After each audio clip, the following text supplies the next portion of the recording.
The Skull and Bones Secret Society was originally called the Brotherhood of Death.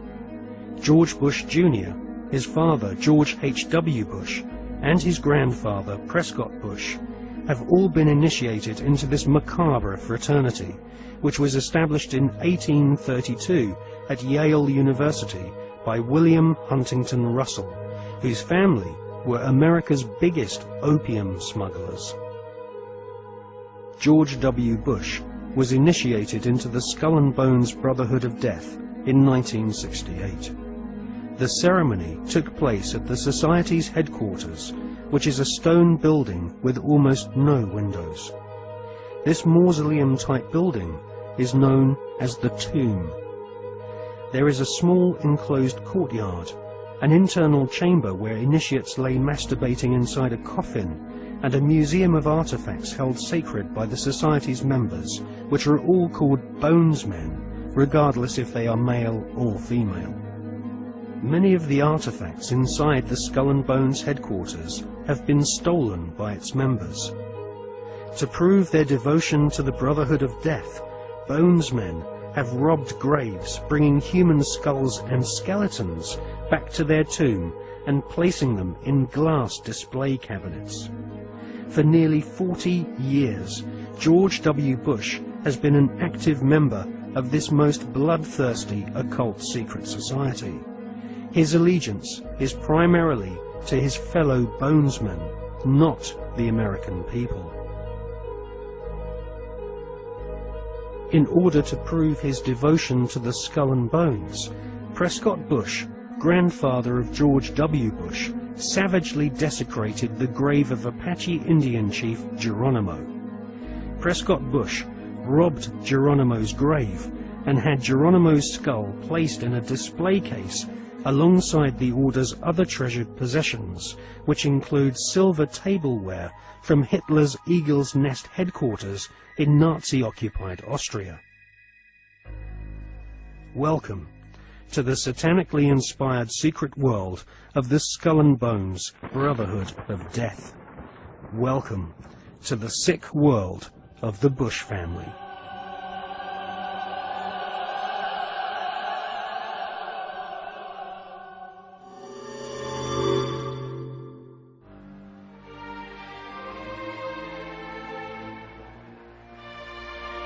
¿Qué es Matrix?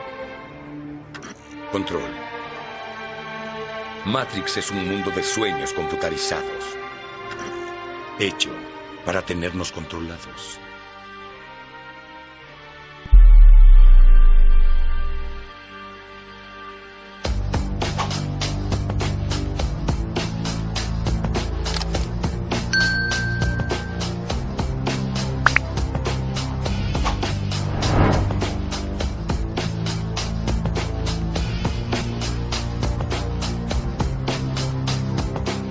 No dije que sería sencillo, solo que sería la verdad. The Skull and Bones headquarters is on the campus of Yale University. Yale is home to several other lesser secret societies, including the Scroll and Key. Alexandra Robbins is an American journalist who has written a book about the Skull and Bones called Secrets of the Tomb. In her book, she traces the origins of this cult, which was funded from profits of the Russell Company in the early 1800s. The Russell Trading Company was nothing more than an opium trading empire, which, still to this day, is the corporate arm of the Skull and Bones Secret Society. William Huntington Russell had travelled in Germany during his student years and was befriended by a disciple of Adam Weishaupt's Bavarian Illuminati.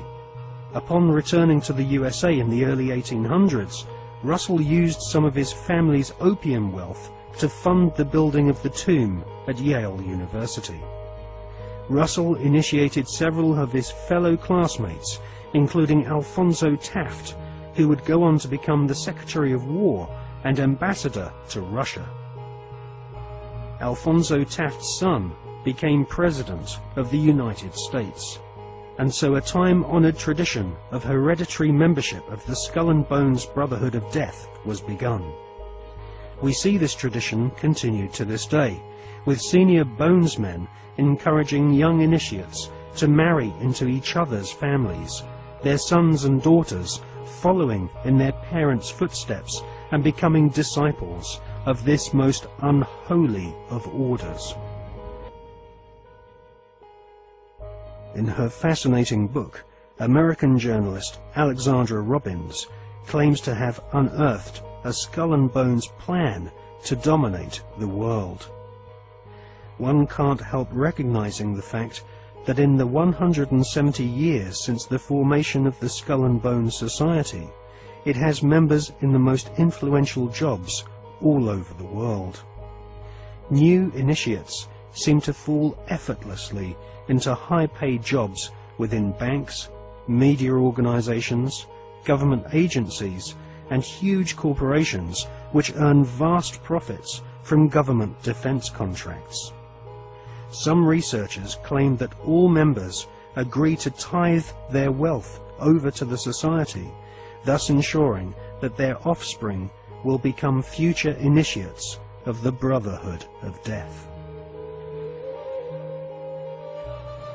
The Skull and Bones Brotherhood of Death recruits members from America's billionaire aristocracy. Multiple generations of the Bush family have taken part in 6 satanically inspired rituals, along with members of wealthy families who are behind some of America's most famous brand names. Based on the rituals of the German Bavarian Illuminati, the Skull and Bones have approximately 900 members worldwide.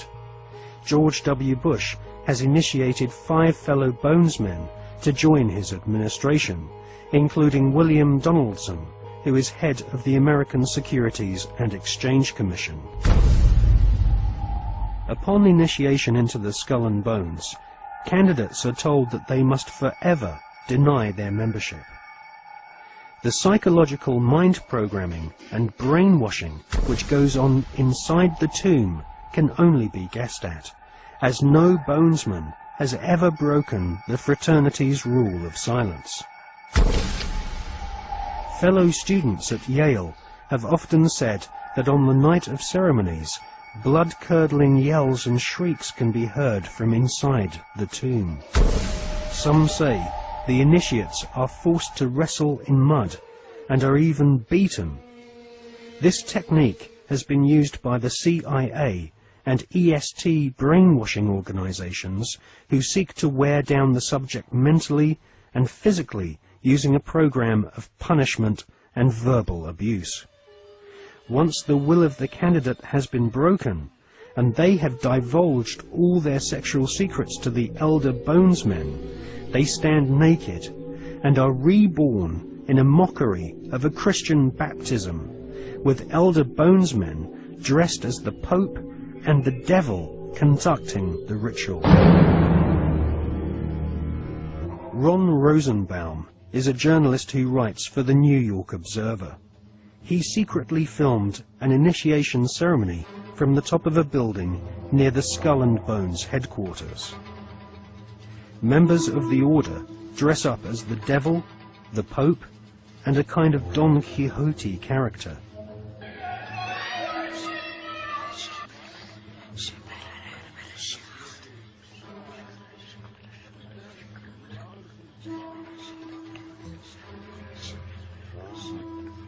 The Pope wears a white monogrammed slipper which rests upon a stone skull.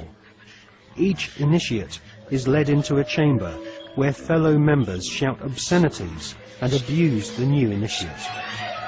The initiates are told that they are superior beings and are part of a privileged elite who use war, terror, and famine to control Earth's human population.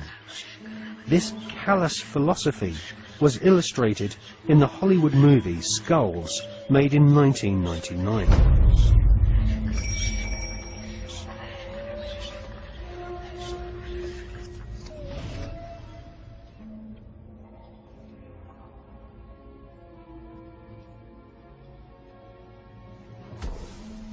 over the years there have been several break-ins at the tomb, which is the headquarters of the Skull and Bones at Yale University. The artifacts which have been found have included membership lists of another secret society which operates on the campus called the Scroll and Key. Now, it seems pretty obvious as we research this material that the Wolf's Head, Phi Beta Kappa, the Scroll and Key, and Skull and Bones are all different flavours of the same Bavarian Illuminati secret society.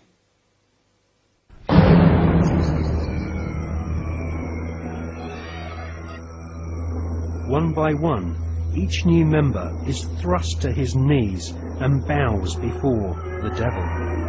A naked woman is ceremoniously assaulted with a dagger.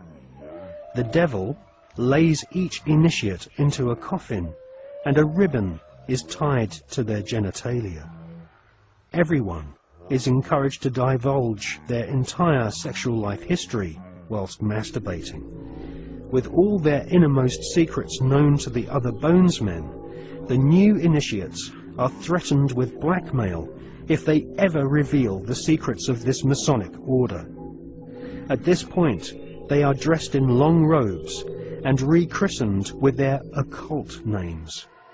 The Don Quixote character taps each member on the shoulder with a silver sword and proclaims, "By our order, I dub thee Knight of Eulogia."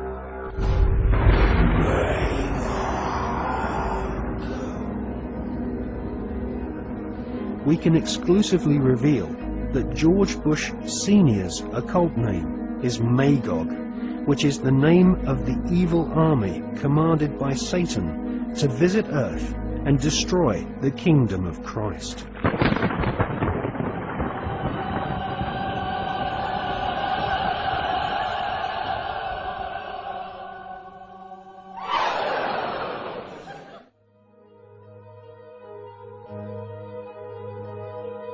The American Ivy League colleges each have their own branches of the Skull and Bones Brotherhood of Death, indoctrinating the children of America's elite families who go on to become the captains of industry, banking, law, military, and the media.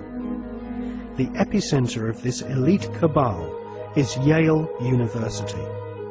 The last 3 presidents attended Yale, as did the terrorist expert Paul Bremer III, who governs Iraq for the Bush-Cheney Skull and Bones elite.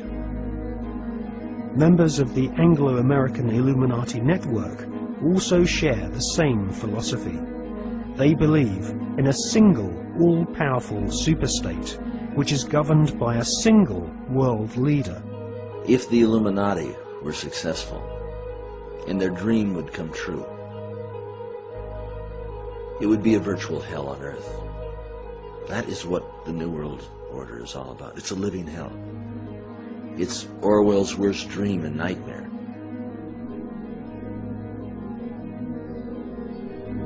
Well, to understand the philosophy of the Skull and Bones Society, you have to understand the philosophy of 18th and 19th century Germany, with people such as Hegel. Now, the dialectic system, the dialectical political system, was not devised by Karl Marx. It was actually developed by Hegel, Fichte, and also contributed to by Kant. These German philosophers believed that you could create change in society by conflict. And this could be, for example, political conflict. The conflict between left and right.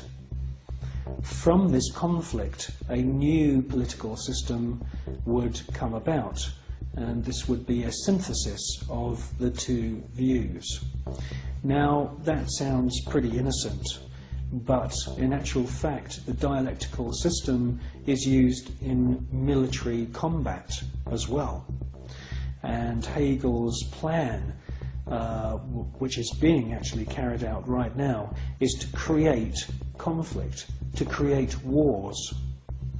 And through the creation of wars, several things happen. First of all, the companies which manufacture the missiles, the guns, the bullets, the uniforms, and all of the paraphernalia to do with warfare, all make huge profits.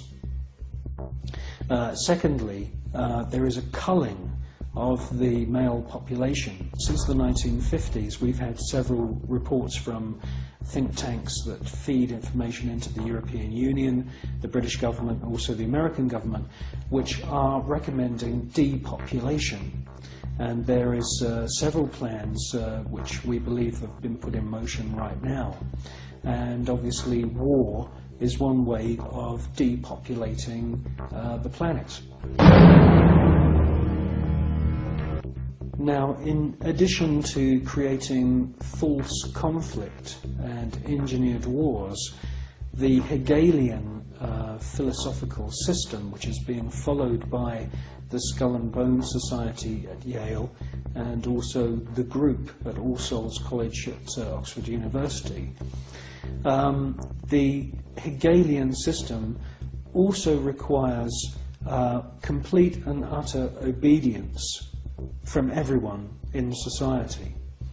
The idea of freedom, freedom of thought, freedom of the individual to choose what they want to do with their lives doesn't come into play at all under this German Hegelian system. In actual fact, Hegel says that the individual should be 100% obedient to the state, and the state should take on the image of God. Now, in the Hegelian system, the state is all-powerful, so we should ask ourselves, what is the state? Well, the state is the elite. The state is the royal, aristocratic hierarchy who are able to maneuver and live their lives in any way that they choose because they are super wealthy.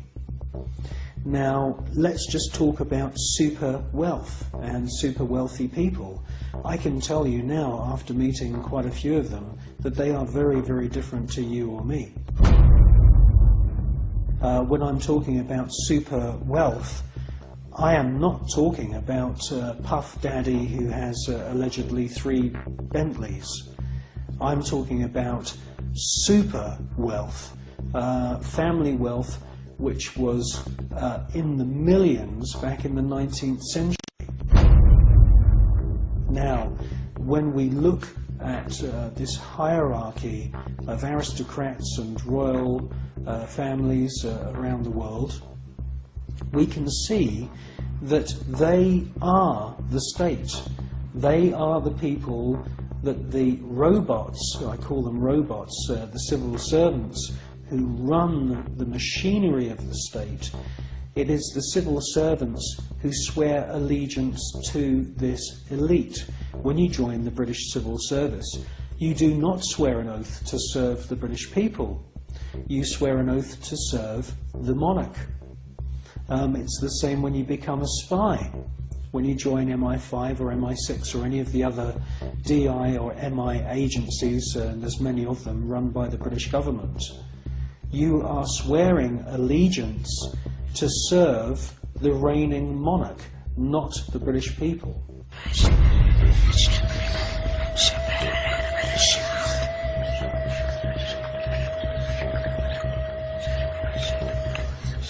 While the American people sing the Star-Spangled Banner, the most powerful people in the USA and Europe salute the ancient symbol of the Brotherhood of Death. In the book, Who's Who of America's Elite, the author has found that the Order of the Skull and Bones encourages its members to intermarry, thus keeping their spectacular wealth all in the family.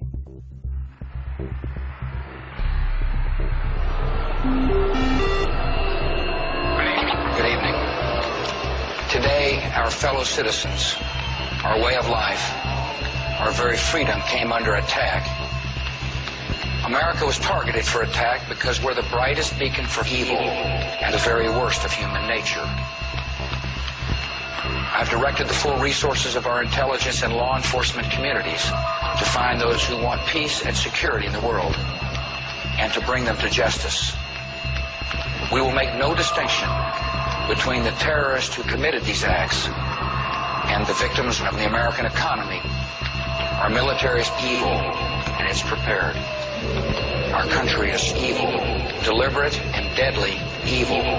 All that is evil, comforted by evil, and no one will keep that evil from shining. And on behalf of the American power greater than any of us, I thank the many world leaders who have called to offer their financial institutions and assistance.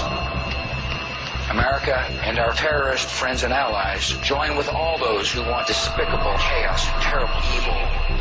And we stand together to win the war against all that is good and just.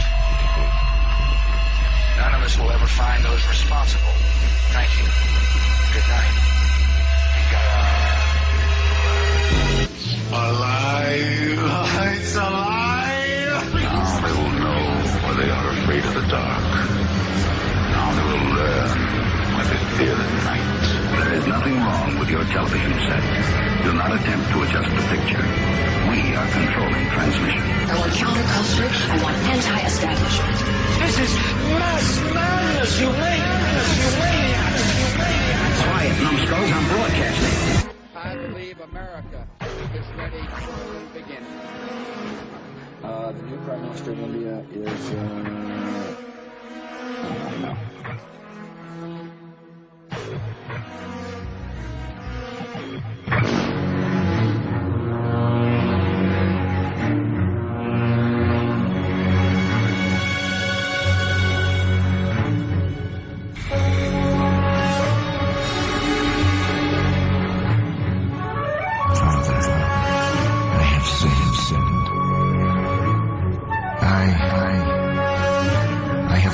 Killed many people. For money. Out of ignorance. Out of evil. Out of hatred.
The Skull and Bones was founded using money from opium. Retired Colonel Beau Gritz is a 33rd degree Freemason who interviewed Viet Cong soldiers after the Vietnam War, who told him that George Bush Sr. and Richard Armitage were at the head of an opium trading gang during the Vietnam War. Afghanistan is the world's largest supplier of opium, and since the US invasion in 2002, the growing of opium poppies has reached staggering proportions, with money from the British government being used by opium farmers to plant gigantic fields of poppies. the BBC confirmed in April 2004 that since the invasion and occupation of Afghanistan by British and American forces, poppy production has reached an all-time high. Bonesmen have never had such an ideal opportunity to follow in the footsteps of their forebears and start smuggling opium. The American and British war machines are commanded by men who have all sworn allegiance to the blood-curdling murderous demon gods of the Illuminati. They are sacrificing the lives of your sons and daughters on the altar of the all-seeing eye.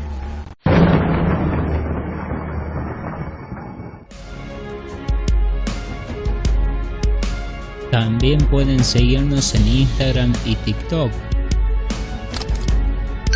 También pueden seguirnos en Instagram y También pueden seguirnos en Instagram y TikTok.